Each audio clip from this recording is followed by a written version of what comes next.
Welcome viewer, I am Murugan S. This video tutorial describes how to install HEVC video extension in Windows 10. Copy URL from description and paste it into browser search bar. Click Get. Click Open Microsoft Store.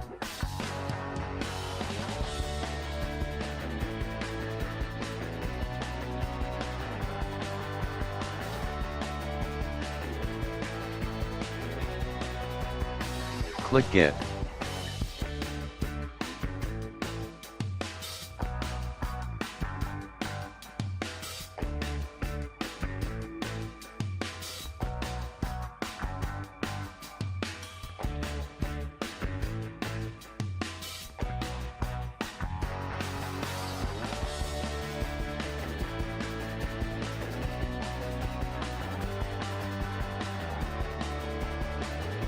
HEVC video extension installed successfully.